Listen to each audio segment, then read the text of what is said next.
The परीक्षा academy में आप सभी का स्वागत है। आज का विषय है गोदावरी और महानदी नदी तंत्र। गोदावरी और महानदी नदी तंत्र। गोदावरी और महानदी प्रायद्वीपीय भारत की प्रमुख पूर्ववाहिनी नदी प्रणालियां हैं। दोनों नदियां बंगाल की खाड़ी में गिरती हैं और अपने निचले भागों में विस्तृत डेल्टाई मैदान विकसित करती हैं। गोदावरी नदी तंत्र। गोदावरी प्रायद्वीपीय भारत की सबसे बड़ी नदी प्रणाली है। लंबाई और अपवाह क्षेत्र की दृष्टि से यह भारत की प्रमुख नदियों में शामिल है। गोदावरी की लंबाई लगभग 1465 किलोमीटर है। इसका नदी बेसिन लगभग 3.13 लाख वर्ग किलोमीटर क्षेत्र में विस्तृत है। गोदावरी का उद्गम महाराष्ट्र के नासिक जिले में पश्चिमी घाट की त्रयंबकेश्वर पहाड़ियों से लगभग 1067 मीटर की ऊंचाई पर होता है। उद्गम अरब सागर के अपेक्षाकृत निकट होने के बावजूद प्रायद्वीपीय पठार की सामान्य पूर्वी ढाल के कारण गोदावरी पूर्व की ओर बहती है और बंगाल की खाड़ी में गिरती है।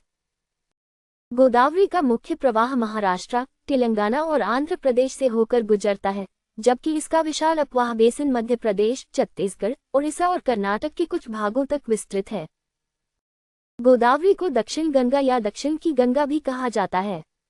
इसका कारण इसका विशाल बेसिन, लंबा प्रवाह और दक्षिण भारत में इसका सांस्कृतिक तथा आर्थिक महत्व है। गोदावरी की सहायक नदियों का विस्तृत जाल इसके विशाल अपवाह क्षेत्र की प्रमुख विशेषता है। प्रवरा गोदावरी की महत्वपूर्ण सहायक नदी है। इसका उद्गम पश्चिमी घाट क्षेत्र में होता है और यह महाराष्ट्र में गोदावरी से मिलती है। पूर्णा गोदावरी की बाएं तट की प्रमुख सहायक नदी है और महाराष्ट्र के जल अपवाह में महत्वपूर्ण भूमिका निभाती है। मंजीरा गोदावरी की महत्वपूर्ण दाएं तट की सहायक नदी है। इसका प्रवाह महाराष्ट्र, कर्नाटक और तेलंगाना से संबंधित क्षेत्रों से होकर होता है। पेंगंगा, वर्धा और वैनगंगा गोदावरी नदी तंत्र की महत्वपूर्ण नदियां हैं। वर्धा और वैनगंगा मिलकर प्राणहिता नदी बनाती हैं। प्राणहिता गोदावरी की सबसे महत्वपूर्ण सहायक नदियों में से एक है। ये गोदावरी के कुल अपवाह में बड़ी मात्रा में जल का योगदान करती है। इंद्रावती गोदावरी की प्रमुख बाएं तट की सहायक नदी है। इसका उद्गम पूर्वी घाट के ओडिशा क्षेत्र में होता है और यह छत्तीसगढ़ के बस्तर क्षेत्र से होकर बहती है। इंद्रावती के मार्ग पर चित्रकोट जलप्रपात स्थित है, जो भारत के प्रमुख चौड़े जलप्रपातों में से एक है। साबरी गोदावरी की एक अन्य प्रमुख बाएं तट की सहायक नदी है। ये पूर्वी घाट और मध्य भारतीय वन क्षेत्रों से जल प्राप्त करती है। गोदावरी बेसिन का ऊपरी भाग दक्कन ट्रैप की बेसाल्टिक संरचना से प्रभावित है, जबकि मध्य और निचले भागों में विभिन्न प्राचीन तथा अवसादी शैल संरचनाएं मिलती हैं। नदी का प्रवाह मुख्यतः दक्षिण पश्चिम मानसून से प्राप्त वर्षा पर निर्भर है। इसलिए वर्षा ऋतु में जल प्रवाह अत्यधिक बढ़ जाता है और शुष्क ऋतु में प्राकृतिक प्रवाह घट जाता है।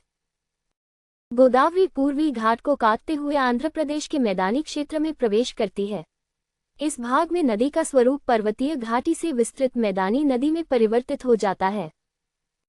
राजमहेंद्रवरम के निकट पहुंचने के बाद गोदावरी का डेल्टाई क्षेत्र विकसित होना प्रारंभ होता है।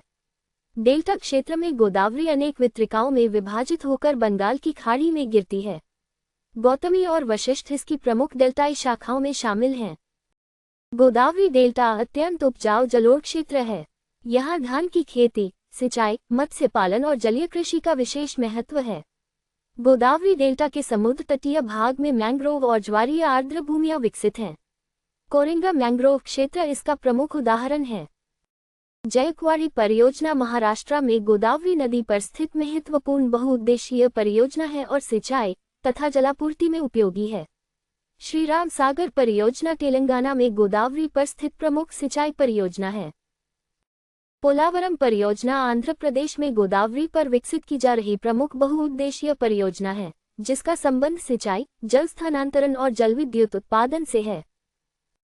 गोदावरी बेसिन में बड़े बांधों और जलाशयों के कारण नदी के प्राकृतिक प्रवाह और तलछट परिवहन में परिवर्तन महत्वपूर्ण पर्यावरणीय विषय है। महानदी नदी तंत्र। महानदी पूर्व मध्य भारत की प्रमुख पूर्ववाहिनी प्रायद्वीपीय नदी है। इसकी लंबाई लगभग 851 किलोमीटर है। महानदी का उद्गम छत्तीसगढ़ के धमत्री जिले के सिहावा उच्चभूमि क्षेत्र से होता है। महानदी मुख्यतः छत्तीसगढ़ और ओडिशा से होकर बहती है तथा अंततः बंगाल की खाड़ी में गिरती है। इसका अपवाह बेसिन छत्तीसगढ़ और उड़ीसा के अलावा झारखंड, महाराष्ट्र और मध्य प्रदेश के छोटे भागों तक विस्तृत है। महानदी के ऊपरी बेसिन का बड़ा भाग छत्तीसगढ़ मैदान में स्थित है। यह क्षेत्र चारों ओर उच्चभूमियों से घिरा हुआ व्यापक आंतरिक मैदान है। छत्तीसगढ़ मैदान में महानदी और उसकी सहायक नदियों ने विस्तृत नदी तंत्र विकसित किया है। शिवनाथ या शिवनाथ महानदी की सबसे महत्वपूर्ण सहायक नदियों में से एक है। ये छत्तीसगढ़ के बड़े क्षेत्र का जल महानदी तक पहुंचाती है।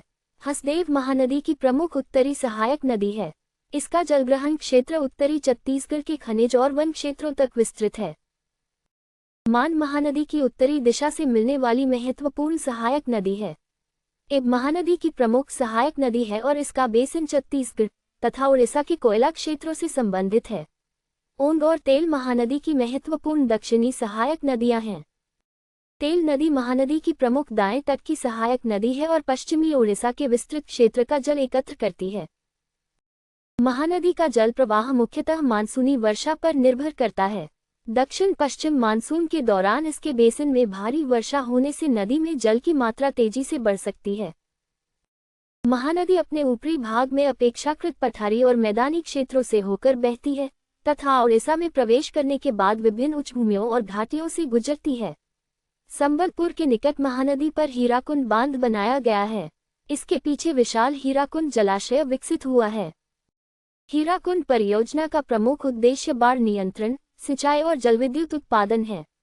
महानदी के निचले मैदान में बाढ़ नियंत्रण इसकी स्थापना के महत्वपूर्ण कारणों में था। हीराकुंड से नीचे महानदी पूर्वी घाट क्षेत्र को पार करते हुए उड़ीसा के तटीय मैदान में प्रवेश करती है।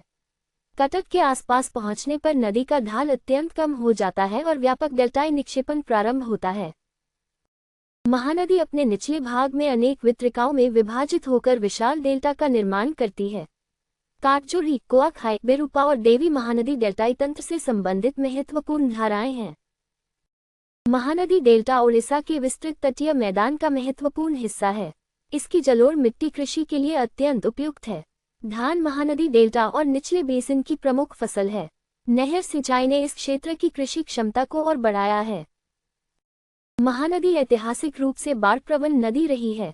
अत्यधिक मानसूनी वर्षा और निचले डेल्टा की मंदढाल बाढ़ की संभावना बढ़ाते हैं। निचले महानदी बेसिन में भारी तलछट निक्षेपण, वितरिकाओं का जटिल जाल और तटीय प्रक्रियाएं नदी के डेल्टाई स्वरूप को लगातार प्रभावित करती हैं। महानदी डेल्टा का तटीय क्षेत्र चक्रवात और तूफानी ज्वार के प्रति संवेदनशील है, क्योंकि इसका बड़ा भाग निम्न और समतल है। गोदावरी और महानदी दोनों पूर्ववाहिनी प्रायद्वीपीय नदी प्रणालियां हैं, लेकिन गोदावरी लंबाई और अपवाह क्षेत्र दोनों में महानदी से काफी बड़ी है। गोदावरी का बेसिन मुख्यतः दक्कन और मध्य भारतीय पठारी क्षेत्रों को समाहित करता है, जबकि महानदी बेसिन का केंद्रीय क्षेत्र छत्तीसगढ़ मैदान और उड़ीसा में विकसित है। दोनों नदियों का जल प्रवाह मुख्यतः दक्षिण पश्चिम मानसून से नियंत्रित होता है और दोनों बंगाल की खाड़ी के तट पर उपजाऊ डेल्टा बनाती हैं। परीक्षा की दृष्टि से गोदावरी को त्रयंबकेश्वर, दक्षिण गंगा, प्राणहिता, इंद्रावती, साबरी और विशाल डेल्टा से जोड़कर समझना उपयोगी है। महानदी को सिहावा, छत्तीसगढ़ मैदान, शिवनाथ, हसदेव, तेल, हीराकुंड और उड़ीसा के डेल्टा से जोड़कर समझना महत्वपूर्ण है। मानचित्र आधारित अध्ययन में गोदावरी के पश्चिमी घाट से बंगाल की खाड़ी तक पूर्ववाहिनी मार्ग तथा महानदी के सिहावा से छत्तीसगढ़ मैदान, हीराकुंड और उड़ीसा डेल्टा तक के प्रवाह क्रम को विशेष रूप से समझना चाहिए। हमसे जुड़ने के लिए आपका बहुत बहुत धन्यवाद। ऐसी ही उपयोगी अध्ययन सामग्री के लिए वीडियो को लाइक और शेयर करें तथा द परीक्षा अकेडमी चैनल को सब्सक्राइब अवश्य करें।